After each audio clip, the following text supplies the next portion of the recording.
Anytime you have a country that refers to itself as the free world and a democracy, and at the same time has 22 million of its citizens who aren't permitted citizenship, why, that in itself reflects lunacy.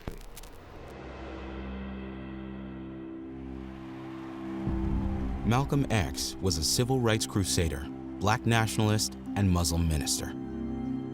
He was born Malcolm Little on May 19, 1925 in Omaha, Nebraska. Malcolm's father was a Baptist preacher and outspoken supporter of black activist Marcus Garvey. As a result, the Littles were frequently terrorized by white supremacist groups. Despite his family's attempts to evade harassment, young Malcolm felt the trauma of racist violence firsthand when his father was killed under mysterious circumstances.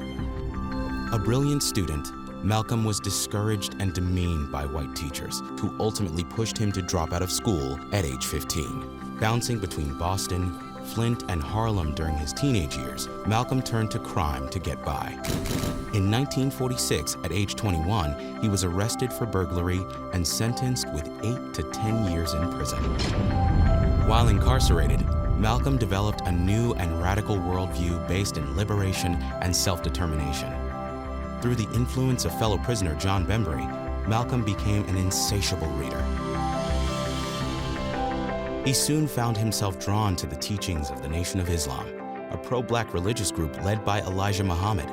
Accepting his new faith, Malcolm severed ties to the past, changing his last name to X as a representation of his lost African surname. After his release on parole in 1952, he worked to develop the nation's ministry and expand its membership. In 1958, Malcolm married fellow NOI devotee Betty Shabazz, with whom he would have 6 children.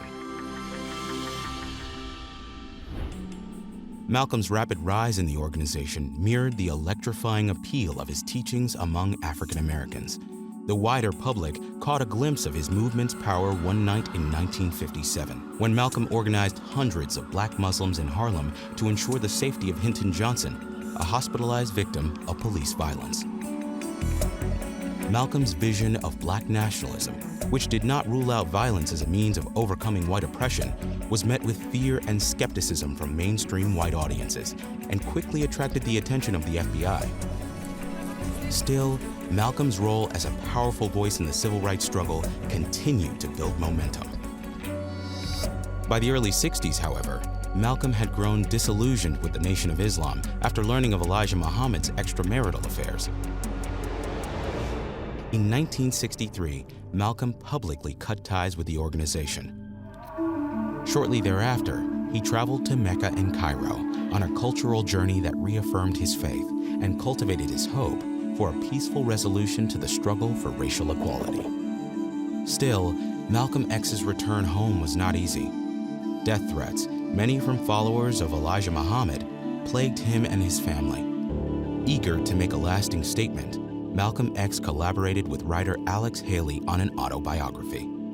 Sadly, he would never see the book's success. On February 21, 1965, before a speech in Manhattan's Audubon Ballroom, Malcolm X was shot to death by 3 members of the Nation of Islam. While Malcolm's journey was cut tragically short, his words and spirit continue to shed light on the nature of inequality and the path to peace.